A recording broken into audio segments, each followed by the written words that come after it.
Welcome to The Echoing Mind, a chilling tale of psychological horror and the unseen forces lurking in the shadows of Cold Mountain Psychiatric Institute. If you enjoy dark, suspenseful storytelling, be sure to like, subscribe, and stay with us until the end. But be warned, some echoes never fade. The Echoing Mind. Dr. Elliot Neumann was a man of science.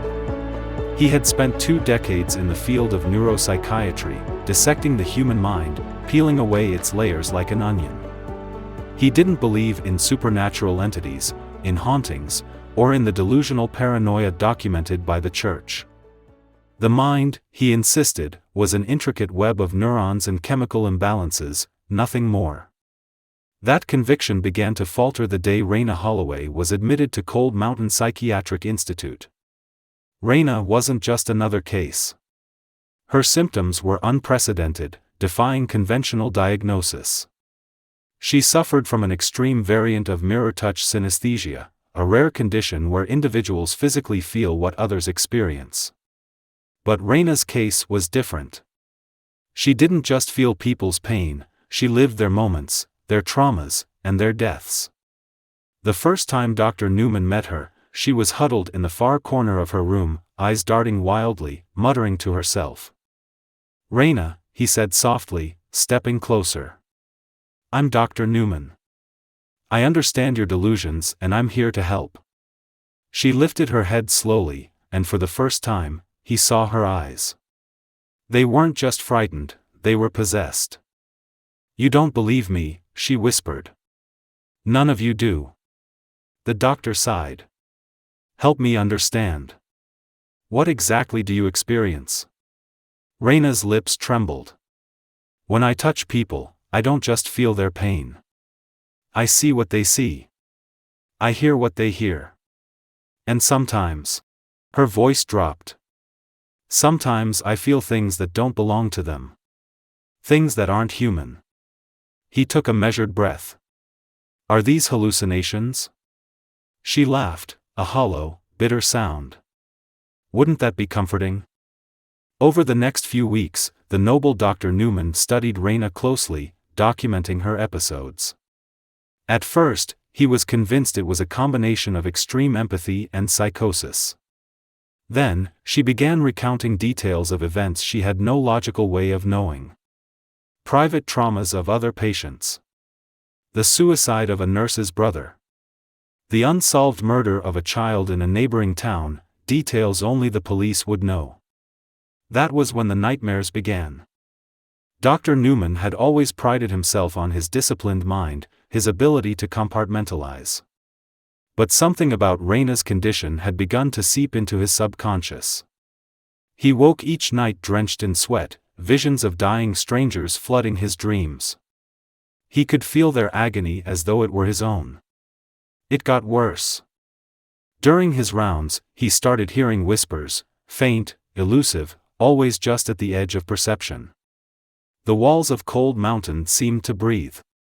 He'd catch glimpses of movement in the corners of his vision, only to find empty corridors. Strange things began happening in the facility. Nurses reported doors opening and closing on their own. Security cameras captured flickering shadows where there should have been none. Patients spoke of voices calling to them from inside the walls. Rayna's condition worsened, her energy depleting with each passing day. She would wake from sleep screaming, clawing at her skin as though something invisible was crawling beneath it. Neumann's attempts at sedation did nothing, nothing could still her terror. One night, Neumann found her sitting on the floor of her room, her nails scraping lines into the tile. The grooves they left were too deep, like her hands were made of something other than flesh. "What are you doing, Rayna?" he asked, kneeling. She looked up with wide eyes. "Marking the exit." Then Rayna's condition deteriorated further. She became unresponsive, staring blankly at the ceiling. She stopped eating, stopped speaking. The only sound in her room was the soft scratching of her nails against the mattress, tracing invisible patterns. Dr. Neumann spent hours watching her through the observation window, trying to understand what was happening to her. But the longer he watched, the more he felt an overwhelming sense of being watched himself. One evening, she suddenly sat up straight, eyes wild. "It's coming," she whispered. "You need to leave." "Rayna, what's coming?" he asked, his heart pounding. "The echo," she said. "You can't stop it. It's already inside." The words sent a shiver down his spine. Later that night, when he reviewed footage from the security cameras, he saw Rayna in her room, staring directly into the camera. Directly at him. Then, in a slow, deliberate motion, she lifted her hand and traced something into the air. "Do you feel it now, doctor?" His heart pounded. He rewound the footage. Watched again. She hadn't spoken. But he had heard her voice, clear as day, inside his head. 30 minutes later, a nurse found her lifeless body. There was no apparent cause of death. Her face was frozen in an expression of absolute terror. After Rayna's death, Dr. Neumann tried to convince himself it was a tragic, unexplained medical anomaly. But the whispers in the halls grew louder. The visions more vivid. When he touched his patients, he felt things that didn't belong to them. Then the walls bled. Dark streaks of something thick and warm ran down the sterile white walls of Cold Mountain's corridors. Neumann pressed his fingers against it, expecting paint or rust, but it was neither. It was blood. And when he looked closer, he saw that the walls were not walls at all, but living, shifting things, breathing as though they had lungs. He was losing his grip on reality. The more he denied it, the worse it became. The patients, his patients, began murmuring about the echo. The same name Rayna had spoken. And then, one night, as he stood in front of the mirror in his office, the reflection staring back at him wasn't his own. It was Rayna's. She smiled. And then she spoke. "You let it in." His mouth went dry. His reflection, her reflection, lifted a hand and touched the glass. A ripple spread outward, distorting his vision. His own face twisted, melting into 100 different expressions that weren't his.